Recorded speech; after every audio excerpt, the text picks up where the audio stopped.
Lunes 26 de junio, saludos señoras, señores, bienvenidos como cada día a este espacio, a esta revista de prensa. Vamos con este recorrido, nuestro habitual recorrido a los titulares de los periódicos que se publican en Córdoba, Diario Córdoba, ya saben, a veces el día también vistazo a la prensa digital. Hoy tenemos el calor en las portadas, al menos en las portadas más locales. El diario ABC, como es habitual, elige otra portada de ámbito nacional, pero tanto el Córdoba como el Día sí que hablan de calor. El diario Córdoba, para hablar de calor y riesgo de incendios. La ola de calor sitúa, dice, a la sierra en riesgo extremo de incendio, a la sierra y a la campiña. Lo que ocurre es que a la sierra el riesgo es distinto porque son incendios forestales por la masa boscosa, mientras que la campiña son otro tipo de incendios. Dice el antetítulo, los termómetros bajarán a partir del jueves, titula, y también en cuanto al calor, esa foto de Paco González, de Francisco González, jefe de fotografía del Diario Córdoba, en Almodóvar. Chapuzones en La Breña, socorrista, lifeguard, dice la camiseta de este hombre, salvavidas. La Breña que, lógicamente, no en los boliches, ven ahí que la playa está despejadita, que no es que hubiera ahí una masificación, pero sí que sirve un chapuzón en La Breña para aliviar los rigores de esta primera ola de calor extremo del verano. Dos socorristas, dice, vigilan el baño en la playa de La Breña, le pide foto de la foto de Paco González. La parte alta para una celebración, una efeméride, la década que cumple el Centro de Salud Castilla del Pino, una década, las setas, como las conocemos los cordobeses, el centro sanitario cumple sus 10 primeros años con más servicios para los pacientes. Titula esta información, que es uno de los temas del día del Diario Córdoba, una información que firma María José, creo haber leído, lo voy a comprobar para no equivocarme. Sí, María José Raya, como es habitual, información sanitaria del Diario Córdoba. También habla en portada del intento de motín o algo parecido que ha ocurrido en Rusia. La calma regresa a Rusia tras el fin del motín del grupo Wagner. Bueno, yo no sé si la calma ha regresado del todo. Saben que este fin de semana el grupo Wagner ha emprendido una marcha que presuntamente iba hacia Moscú. El grupo Wagner es una especie de ejército privado que contrata recurrentemente Rusia, son rusos y de otros países satélites de Rusia, son un grupo de antiguos combatientes rusos, veteranos de antiguas guerras rusas, que han formado un ejército privado que acude, previo pago, lógicamente, a ayudar al ejército de Putin.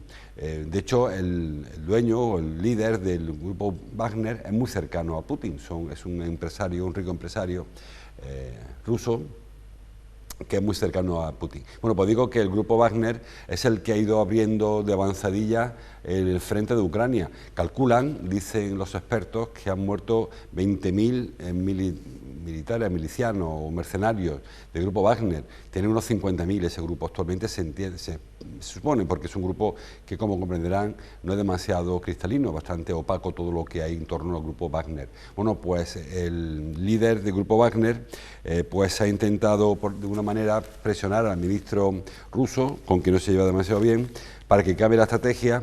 Él asegura que está mandando los suyos al matadero prácticamente, y como no le hacían caso, pues este hombre ha decidido pues poner el camino hacia Moscú. Por el camino se volvió, porque según parece ha habido una mediación por parte del bielorruso, que está ahí entre medias, entre uno y otro, y el grupo se ha ido hacia Bielorrusia. En cualquier caso, dicen los periódicos que no se ha ido, que está a la espera de ver qué ocurre. El líder de este grupo se llama Yevgeny Prigozhin, está enfrentado al ministro de Defensa ruso, que se llama Shogun, y ellos, bueno, parece que hay un pulso entre ambos. Si al final Putin, como pretende el grupo Wagner, cesa al ministro de Defensa, pues probablemente vuelva al redil, aunque ahora cómo se explica, cómo le da el armamento, bueno, el armamento ya tiene, es suyo, cómo le da la orden de que vuelva al frente después de este conato de rebelión que ha ocurrido en Rusia. Bueno, un tema que se escapa del ámbito, así que es muy de pasada y lo tienen, y mucha más información, lógicamente, en los medios nacionales, locales y nacionales sobre el tema este del grupo Wagner, que son, por cierto, son ultranacionalistas y en su mayoría son filonazis o nazis directamente, de la extrema derecha. Bueno, el diario BBC tiene dos temas de ámbito nacional en la portada, uno de ellos la foto: Sánchez utiliza cultura para pagar apoyos en el Congreso, titula. Dice que la tercera parte de las enmiendas que se han presentado a los presupuestos las aceptó Iceta, el ministro de Cultura, porque así el Gobierno devuelve dinero da dinero a sus socios a cambio de votos, que no sé de qué se sorprenden, porque eso es lo que ha hecho todo el mundo toda la vida. Cuando algún partido, recuerden el PNV, en la época de Aznar y de Rajoy, que cambiaba el impuesto directamente por votos, o sea, por votos en el Congreso. También lo ha hecho Pedro Sánchez y también lo hará el que venga. Creo que es algo que tristemente pues, nos vienen acostumbrando los partidos regionalistas o autonomistas o independentistas, que al final lo que consiguen, pues el famoso cupo vasco o el cupo catalán o la autopista de no sé cuál o el puerto de Valencia. Siempre se han cambiado los apoyos, se han cambiado por dinero. Se sorprende ahora el diario ABC. Dice ABC que un mozo, el policía autonómico catalán, un mozo pasó datos a Tsunami, que es un grupo independentista catalán, sobre la seguridad del rey. La Guardia Civil halló información de bases policiales y protocolos filtrados a los cabecillas. Afortunadamente, eso lo digo yo, pues sería información inútil porque no pasó nada en la visita de los reyes. Era con motivo de la Fundación Princesa de Girona, había un acto y, según parece, le filtró algo para su perjuicio, que, repito, no funcionó, o lo que le pasó estaba mal o no fue suficiente. El diario El Día vuelve a temas locales, de nuevo con La Breña, una foto en este caso de Juan Ayala, y también en La Breña. Aquí no es que se haya metido Juan Ayala en el agua, sino que hay un embarcadero donde se pueden tomar, bueno, igual sí, igual estaba el hombre nadando, pero se puede tomar esa perspectiva también desde el interior del pantano. Yo me quedo con dos datos. Primero, que a pesar de que hay muy poca agua, digo con la foto, de que hay muy poca agua en los pantanos, La Breña tiene un aspecto bueno, no es que esté en su máximo esplendor, pero vean que no hay una distancia enorme del pantano, del agua, hasta la zona donde pueden llegar los vehículos, donde hay algo de verdecito, es decir, que se mantiene ahí cierto nivel. Y el segundo, que hay mucho espacio. Si le apetece ir a La Breña, tomarse un baño, vean que no hay el agobio de los boliches, no hay el agobio de Benidorm. Se puede ir aquí a La Breña tranquilamente a dar sus bañitos y con seguridad. Como veíamos antes los salvavidas de La Breña, y sabemos que también vehículos náuticos, embarcaciones para, en caso de peligro, pues acudir al auxilio del bañista. En La Breña, cualquier pantano, hay que tener precaución al bañarse. Los pantanos no son playas, la pendiente es mucho más abrupta, pero en el caso de la zona que se ha escogido La Breña, sí que hay un desnivel paulatino, con lo cual no hay riesgo de perder pie. Y vean ahí incluso que hay niños que se ven en esa imagen que hacen pie bastante lejos de la orilla. O sea que no es como bañarse en un pantano que no conozcamos. Ahí esa zona sí que está bastante protegida. Riesgo extremo por calor, titula el diario El Día, muy parecido al del diario Córdoba. En este caso no habla solo del incendio, sino de la salud. La Agencia Española de Meteorología activa el aviso rojo en Córdoba por altas temperaturas. La ola de calor se extenderá hasta el miércoles. Según lo ven ahí, el termómetro, hoy puede llegar a los 44 grados, incluso superarlos, y mañana y pasado a 43. Luego ya el jueves hay un día un poquito más, no digo que va a ser frío, ni mucho menos, pero andaremos de los 40 a 41, y ya parece que el viernes podemos bajar de los 40. Pero hasta el miércoles, ola de calor máximo, hoy alerta roja, aviso rojo. La EMET lo que decreta son avisos, no alertas, y eso hace que nos recomiende una serie de actuaciones para prevenir los efectos del calor. Parte alta del periódico para Carlos Alcaraz, que consiguió imponerse en Queens, este torneo de hierba que es preparatorio para Wimbledon, y llega a Wimbledon, ese gran slam, como número 1 del mundo. Se lo arrebata a Djokovic, que se podrán de nuevo enfrentar allí y a ver si de una vez se produce el sorpaso del joven Alcaraz con el ya veterano Novak Djokovic.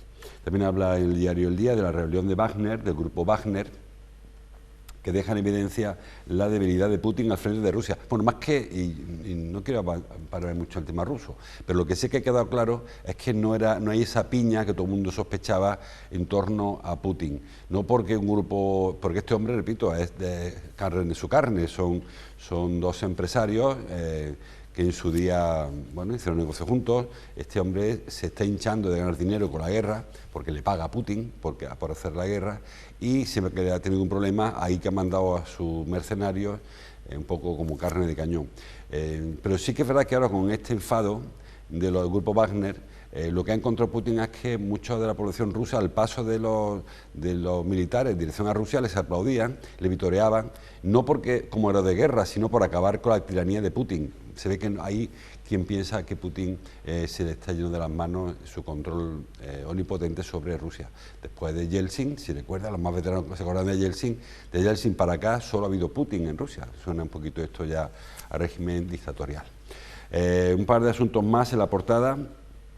Que las piscinas que no tienen restricciones de agua a pesar de la sequía, bueno, un poquito de restricción sí que hay, recomendaciones, y saben además que suelen pedirnos, tanto ayuntamientos como la Junta de Andalucía, que no se vacíen las piscinas durante el invierno. Hay productos, tratamientos que permiten guardar el agua durante todo el año. Es incluso mejor para las piscinas, que no se resquebrajan, digo la estructura, el forjado, y además ahorramos el coste de llenar la piscina, el llenado de piscinas, que claro, una piscina, son muchos litros una piscina, son varios millones de litros lo que cabe una piscina, pero claro, cuando multiplica, hay muchísimas piscinas comunitarias ya en Córdoba, muchas casas unifamiliares con piscinas, y claro, hay mucha agua. A pesar de todo, en la ciudad no hay problema de sequía o de desabastecimiento, y se pueden llenar sin ningún tipo de restricciones, aunque hay un llamamiento, repito, al consumo responsable del agua, sobre todo parcelaciones donde donde es más complicado mantener el agua, la piscina llena durante el invierno, etcétera, etcétera. Malestar en el sector del bus por el retraso de las ayudas COVID. La Junta prometió unas ayudas que no han llegado, son 760.000 euros que no llegan, y las empresas de transporte por carretera confiaban en esas subvenciones, en esa ayuda para paliar el daño que les ocasionó en su día el COVID, las restricciones, las limitaciones del transporte por carretera, que tanto les perjudicó, y las ayudas pues no han llegado tampoco por parte del gobierno de Juanma Moreno. Más de 5.200 inmigrantes adquieren la nacionalidad, dice, en una información que ya leímos la semana pasada, si recuerdan, la traía publicada, creo que era Cordópolis, sobre todo de Sudamérica y África, de Marruecos, Colombia, sobre todo los países que más nacionales suyos aportan a Córdoba, donde son bienvenidos. Bueno, vamos con los sumarios. En cuanto al calor, poco que decir, que ya no sepan, hace mucho calor, no voy a descubrirlo yo, estamos en la primera ola seria de calor extremo de este verano. El verano comenzó el miércoles o el martes, con lo cual ha esperado poco para la primera ola de calor. Hoy se da la circunstancia curiosa de que en la provincia de Córdoba tenemos los tres colores. Hay aviso amarillo en el norte, en la sierra, aviso naranja en la zona de la subbética y aviso rojo granate en la zona de la campiña, que son las tres franjas que habitualmente hay mayor distancia de temperatura. Como yo siempre lo digo, el aviso no significa nada, es un tema técnico. Según van rebasándose grados, se van dictando avisos. Está toda España, todo el sur de España está en aviso amarillo. En Córdoba y en Sevilla, la campiña de Córdoba y la de Sevilla, pues desde Montoro, Écija y las dos capitales, el Valle de Guadalquivir, están en alerta roja, en aviso rojo, repito. Es un tema técnico, es un aviso que lanza la EMET para prevenir a la población de que hay temperaturas muy por encima de lo habitual. No es lo mismo el aviso rojo de Córdoba que el de Valencia. Igual para Valencia un aviso amarillo ya es como nuestro rojo, digo en cuanto a diferencias, ¿no? Porque aquí se supone que las estructuras, las ciudades, las personas están más acostumbradas y por lo tanto tienen menos riesgo que en otras comunidades. No es lo mismo 40 grados que en Córdoba que en Bilbao, donde probablemente haya que elevar la alerta antes. En el caso de Córdoba, insisto, el aviso no implica ningún tipo de restricciones. Es verdad que además acabó el colegio el viernes, con lo cual el año pasado, que hubo calor más temprano, más pronto, calor de olas de calor, sí que hubo dificultad y hubo incluso, recuerdo, la Junta de Andalucía recomendó a los padres que se llevaran a los críos del colegio a mediodía, en el recreo ya no volvieran. Este año no afortunadamente ya ha llegado cuando el colegio se ha terminado. Para el resto se propone, pues eso, lo de siempre, que tomemos mucha agua, que nos protejamos del sol, que evitemos cualquier tipo de esfuerzo físico al aire libre, si es posible. Recordemos que además hoy empieza la jornada continua en la construcción y algunas otras ocupaciones para evitar la exposición al sol, que bueno, acaba a las 2 ya hace calor, pero bueno, hace más calor a las 4 probablemente, ¿no? Así que hay medidas que ya conocemos todos. Buscar lugares frescos, mucha agua, muy importante, sobre todo para los niños y para los más mayores. Hay que hidratarse mucho porque puede haber un golpe de calor importante a consecuencia de la falta de agua. Así que bueno, también que voy a contar yo del calor en Córdoba. Solamente decir eso, que hoy, mañana y pasado hará mucha calor, hasta 43 grados estos 3 días. Hoy es el punto álgido, empieza un descenso primero muy paulatino, muy poquito a poco, de medio grado en medio grado, y luego parece que a partir del jueves ya empieza a bajar un poco más serio, y el fin de semana, no digo va a hacer frío, repito, no hay que sacar las rebequitas, pero sí que probablemente encontremos cierto alivio al calor. Dicen los expertos en meteorología que no se espera un verano especialmente extremo, se espera muchos días de mucho calor, pero no como el año pasado, que recuerden que estuvimos, digamos, 45 y pico, y además con una racha de avisos continuos tremendo. Hoy incluso las noches ha sido no tórrida. Saben que también hay otro aviso, de 20 grados para arriba, noche tropical, de 25 para arriba, noche tórrida. Córdoba creo que hemos estado rozando la torridez, si valga la expresión, hemos estado solamente noche tropical. Bueno, mucho calor, que ya lo saben, así que precaución, intentemos, pues no sabemos ya cómo evitarlo, comidas poco copiosas, mucha agua, en fin, lo que les decía antes. Más cosas, que hay en los periódicos. El Diario de Córdoba, porque ahora con este sumario, habla del aniversario de la SETA, del Centro de Salud Castilla del Pino, que saben que son 2 en 1, un centro de salud y un centro de especialidades. Se inauguró hace ya 10 años, que parece que fue ayer, pero han pasado 10 años, y destaca Rafa Valenzuela en esta información que ha ido sumando servicios hasta convertirse en una especie de mini hospital. Hay muchas intervenciones ambulatorias, aquí no hay intervenciones que necesiten ingresos, pero sí muchas ambulatorias y algunas complejas, no solamente es quitarte un granito, hay cosas que se hacen con cierta complejidad que se hacen en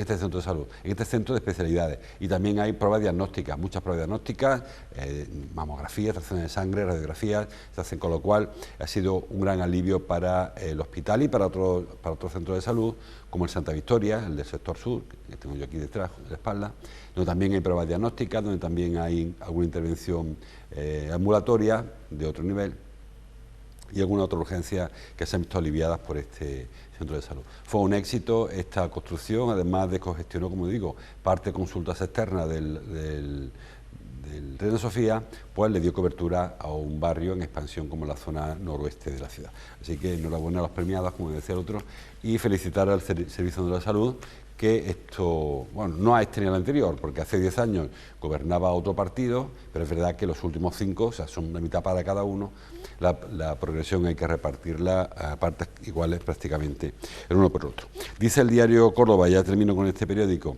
que los bancos temen que lo peor de la inflación esté por llegar. Realmente el titular es un poco engañoso, porque no son los bancos centrales, fundamentalmente. Bancos centrales, es decir, el Banco de España, el Banco de Francia o el Banco de Inglaterra, como se llamen los bancos. Cada país tiene un nombre. Y lo que hablan es que la inflación les va a impedir abaratar el precio del dinero. No significa que la inflación vaya a seguir subiendo, sino que las previsiones que ellos hicieron, los bancos centrales, era que con la subida de tipos de interés iban a frenar la inflación. No están consiguiendo frenar la inflación, con lo cual es posible, incluso probable, que el tipo de interés siga subiendo, con lo cual se siguen encareciendo las hipotecas.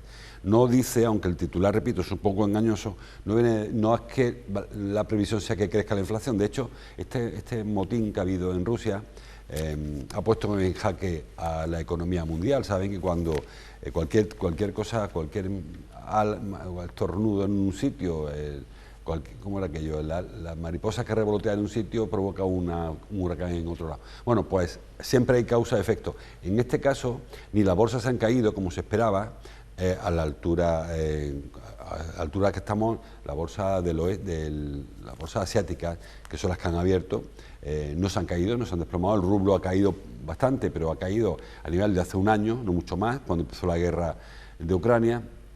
El petróleo tampoco se ha disparado, el oro tampoco se ha disparado, es decir, que bueno, hay temor, hay precaución en los mercados. Quiero decir con esto que la economía no siempre funciona como se prevé. La inflación no va a subir más de la cuenta y lo que sí parece es que los bancos no podrán volver a bajar los tipos de interés por el momento, que es lo que se pretendía, que empezase a reactivarse la economía. Saben, cuando un banco encarece las hipotecas o el precio del dinero, encarece las hipotecas y frena el consumo. Y eso evita la inflación. En Europa están obsesionados nuestros líderes con que no se pase del 2%, está en torno al 8%, es decir, que queda un camino para rebajarla. ¿Cómo se rebaja? Enfriando la economía. ¿Cómo se rebaja la economía? Se enfría la economía encareciendo el dinero. Bueno, pues eso es lo que se pretende evitar. Bueno, vamos para adelante con algún otro periódico. El diario ABC, la portada ya le he comentado, repito, son temas de ámbito nacional. Habla en el sumario, la portadilla, la página 2, que las reservas de aceite caen un 41% a 4 meses de la campaña.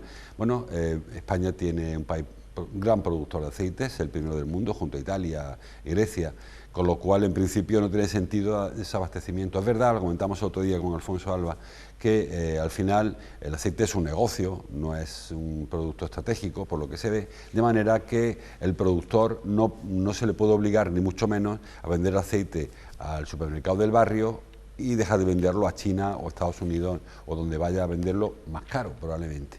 De manera que a pesar de que haya mucho aceite, hay riesgo de desabastecimiento, repito, porque lo paguen otros países más caro que aquí, que donde estamos llenos de olivos y que se lo digan a los alérgicos al olivo, pero al final puede ser que los supermercados se queden sin aceite y el que haya sea muy costoso.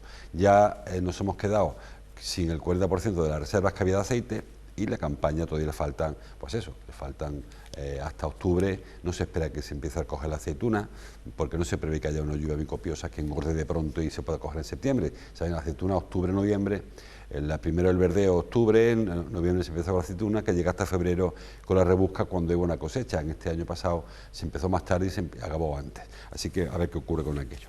También habla en información de Baltasar López de que la ley de la vivienda supone un freno para la oferta de pisos de alquiler hasta en un 15%. Bueno, es una conclusión de los expertos, una causa de efecto, porque la ley de la vivienda ni siquiera se acabó de completar, pero es cierto que hay algún inquilino, algún casero que ha preferido quitar el cartel de la terraza por si acaso la ley de la vivienda le perjudicaba. Córdoba no es una zona tensionada, con lo cual no tiene por qué perjudicarle. Fundamentalmente se habla de grandes tenedores. En Córdoba tampoco hay grandes tenedores, propietarios de muchas viviendas, quiero decir, que habitualmente son los bancos. No sé hasta qué punto puede afectarle de la vivienda a los propietarios como para retirar de la oferta el piso, quitarle el cartel y dejar de ingresar al mes un dinerito interesante. En cualquier caso, hay mucha oferta todavía, hay mucha vivienda en Córdoba desocupada, vacía, quiero decir, sin alquilar, así que tampoco debe, más allá de que pueda verse incrementado el precio. Nos recuerda el diario ABC que mañana el Gobierno tiene previsto, el Consejo de Ministros, tiene previsto aprobar el fin de la obligatoriedad de las mascarillas, de todas las mascarillas. Ya no será obligatorio si la reunión de hoy con las comunidades y el Consejo de Ministros mañana cuaja. Mañana dejará de ser obligatorio el uso de mascarillas en hospitales, en centros residenciales, residencias de mayores fundamentalmente, o las farmacias, que es donde todavía queda obligatoriedad. Repito, lo que se deja de legislar es el uso obligatorio, no que se prohíba la mascarilla. Porque estoy viendo que hay personas que insisten en que es muy precipitado. Pues mira, chicos, es precipitado, sigue con la mascarilla. Nadie le va a multar por llevar la mascarilla puesta. Quien no quiera mascarilla, pues que la chica, que quiera ponérsela, que se la ponga, pero dejará de ser obligatorio. Yo el tema de la farmacia, es verdad que durante el invierno hay muchas personas que acuden a una farmacia pues con síndromes gripales, por ejemplo, que el farmacéutico está expuesto a la mascarilla, al contagio. Bueno, pues que el farmacéutico se la siga poniendo si cree que es un peligro, porque también el señor del banco o la chica o el chico que nos cobra en la frutería también está expuesto. Quien crea que debe ponérsela, que se la siga poniendo, porque no se prohíbe la mascarilla.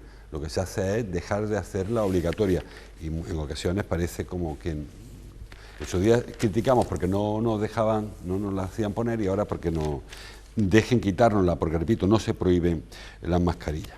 Bueno, aquí alguna cosa más que como cada día les invito a que lo lean. Por ejemplo, una subasta de 450 inmuebles que prepara la Junta: viviendas, locales, naves y garajes. En el diario El Día habla en la portada, lo hemos visto, del calor, habla también de las ayudas que no acaban de llegar porque hay un galimatías burocrático, dicen, en la administración, en este caso autonómica, para poder percibir las ayudas que prometió Juanma Moreno hace año y medio, cuando estábamos saliendo de la crisis precisamente del COVID, y dicen ellos que llevan 15 meses sin cobrar. Son 45 empresas las que en Córdoba, en la provincia de Córdoba, están esperando estas ayudas. Son empresas todas del sector del transporte por carretera, y es la Federación Independiente de Transportistas la que reclama a la Junta un mínimo de agilidad porque muchas de estas empresas están al borde de la quiebra. Empresas que, si no le llegan las ayudas, puede ser que no abran más. Ahí se ha criticado mucho a los empresarios que cerraron cuando la parte más dura de la pandemia, y les prometieron ayudas, y a algunos le ha llegado la ayuda cuando ya la tienda estaba requete cerrada. Bueno, pues en este caso, a ver si son ágiles. No que sea un dineral, son 1.700 euros por autobús, que es muy poco dinero, pero bueno, menos da una piedra. Y si estas ayudas se le prometió y se han hecho el cálculo en ocasiones para pagar a sus proveedores a su vez con estas ayudas, pues que menos que se le facilite estas ayudas, que son unas 300 en toda. No, 300 son las empresas que se supone que han cerrado en España durante la pandemia. Bueno, pues ojalá que puedan ese sector también salir adelante. Lo del tema de las piscinas lo he comentado ya. No hay en principio limitaciones para el llenado de piscinas, pero sí que hay un control, aunque parezca que no. Maxa sí que sabe por dónde anda el tema. Si hay un consumo desorbitado en un domicilio, pues algo raro están haciendo ahí, y puede ser que haya una fuga de agua que hay que reparar, o que estén continuamente llenando y vaciando piscinas. En este caso, bueno, nadie vacía y llena la piscina durante el mismo verano, a no ser que haya un problema de una fuga y en lugar de repararla, pues todos los días haya que arrimarle ahí unos pocos de miles de litros de agua, que eso parece que no es evidentemente lo más apropiado. Termino en Cordópolis un par de asuntos. Titula que la pérdida de nuevos alumnos en infantil es 12 veces mayor en la pública que en la concertada. Saben que estamos en el proceso de matriculación. La Junta de Andalucía ha matriculado a 5.457 niños menores de 3 años, o sea, de 3 años, en primero de educación infantil, de los cuales la gran mayoría están en centros públicos. Son 3.800 en los públicos y 1.600 en los centros privados. Ha habido este año 150 niños menos que el año pasado. Es un problema con la natalidad que hemos venido contando en los últimos meses o años. Cada vez menos niños que se matriculan.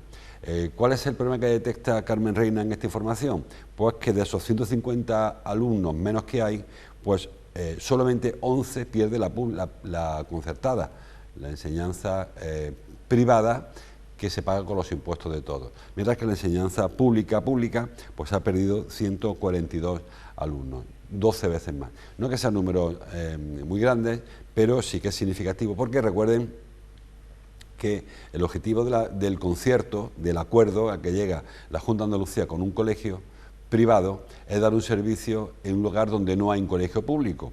Dice la Junta de Andalucía que el 32% de las plazas que ha ofertado se han quedado sin cubrir.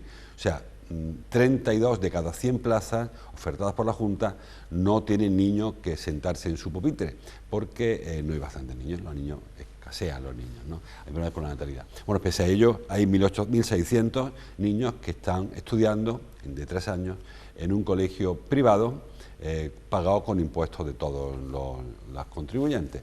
Bueno, yo no digo nada de concierto, repito que me parece muy importante, me parece vital el trabajo de los colegios privados, de los hospitales privados, de las residencias privadas, para llegar allá donde no puede llegar la administración. Pero claro, cuando lo que hay en vez de una colaboración es una competencia que nos cuesta más caro y luego no siempre el servicio que se presta es el óptimo, en su mayor parte sí, en su mayoría sí, pero en otras no. El tema de 3 años, los colegios privados hacen un trabajo en su mayor parte excepcional, pero repito, no es el apoyo que en su día se solicitó, por lo que se firmó el acuerdo, el concierto, sino que es simplemente, bueno, pues dar dinero a un colegio privado, porque si fuera solamente con su matrícula, igual tendría que echar la persiana también. Y ya fuera de hora casi, dice el diario Cordópolis, y aquí me paro ya, que el Supremo retira a una madre la custodia de sus hijas por alienarlas contra su padre continuamente. En el año 2018 se separó una pareja con 2 hijas, y el juez dictaminó, sentenció una custodia compartida, que es habitual, ¿no? Es la custodia de los 2 padres y luego un régimen de convivencia con ambos progenitores y de visitas. La madre interpuso poco después una demanda para quedarse ya con la custodia en exclusiva y para sostenerla presentó varias denuncias por maltrato del padre hacia las hijas. Las denuncias fueron sobreseídas o fue absuelto este hombre y al final en la demanda pues no solamente no consigue lo que pretendía, sino que lo que ha conseguido al final es que el Supremo le retire la patria potestad porque, según un informe psicológico, pues ha determinado que la madre estaba malmetiendo, para hablarnos en castellano, ¿no? Estaba predisponiendo a las niñas, sobre todo a la mayor, que incluso ha tenido que acudir a una unidad de salud mental porque había generado un odio hacia el padre que ha provocado este tipo de situaciones. Yo, en este caso, me da igual que sea él o ella o él, creo que no es un tema de género, no es que las mujeres sean mejores o peores que los hombres cuando hay un divorcio, pero sí que hay que pensar siempre que el gran perjudicado suele ser los críos, los niños. En este caso, las 2 hermanas han tenido que pasar por un proceso de depuración, por llamarlo así, de la intoxicación que tenía la madre del padre hacia las hijas, que al final se separan o no, pero es el padre.